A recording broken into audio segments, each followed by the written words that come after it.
The Book of Leviticus, chapter 6. Guilt Offerings.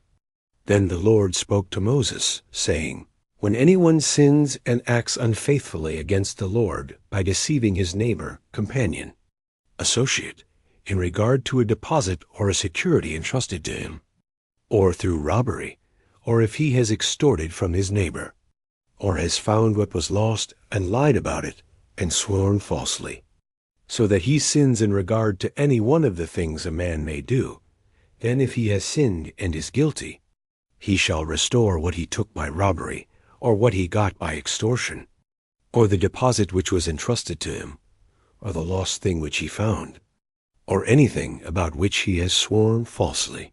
He shall not only restore it in full, but shall add to it 1/5 more. He shall give it to the one to whom it belongs on the day of his guilt offering. Then he shall bring to the priest his guilt offering to the Lord, a ram without blemish from the flock, as valued by you, as a guilt offering. The priest shall make atonement for him before the Lord, and he will be forgiven for any one of the things which he may have done to incur guilt. The priest's part in the offerings.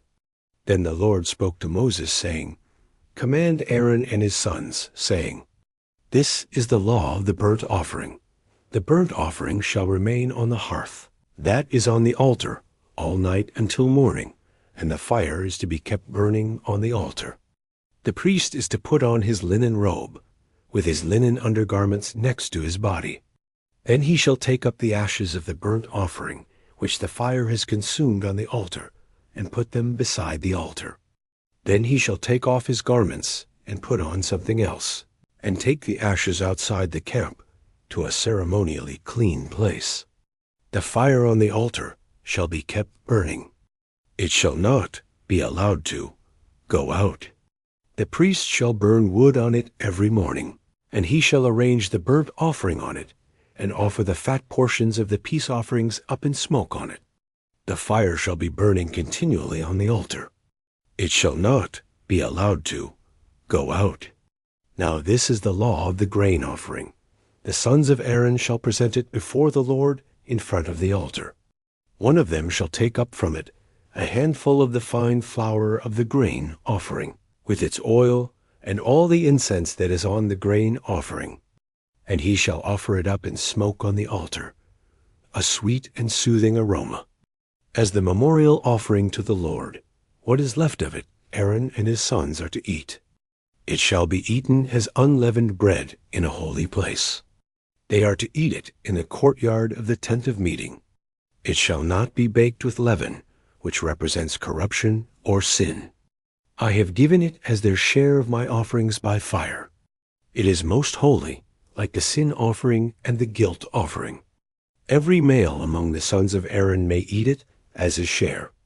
It is a permanent ordinance throughout your generations. From offerings by fire to the Lord, whatever touches them will become consecrated, ceremonially clean. Then the Lord spoke to Moses, saying, This is the offering which Aaron and his sons are to present to the Lord on the day when he is anointed, the 1/10 of an ephah of fine flour as a regular grain offering, half of it in the morning and half of it in the evening. It shall be prepared with oil on a griddle. When it is well stirred, you shall bring it. You shall present the grain offering in baked pieces as a sweet and soothing aroma to the Lord. The priest from among the sons of Aaron who is anointed in his place shall offer it. By a permanent statute it shall be entirely offered up in smoke to the Lord. So every grain offering of the priest shall be burned entirely. It shall not be eaten. Then the Lord spoke to Moses, saying, Speak to Aaron and his sons, saying, This is the law of the sin offering. The sin offering shall be killed before the Lord, in the place where the burnt offering is killed. It is most holy. The priest who offers it for sin shall eat it. It shall be eaten in a holy place, in the courtyard of the tent of meeting. Whatever touches its meat will become consecrated, ceremonially clean. When any of its blood splashes on a garment, you shall wash what was splashed on in a holy place. Also the earthenware vessel in which it was boiled shall be broken. And if it was boiled in a bronze vessel, then that vessel shall be scoured and rinsed in water. Every male among the priests may eat this offering. It is most holy. But no sin offering from which any of the blood is brought into the tent of meeting to make atonement in the holy place shall be eaten. It shall be completely burned in the fire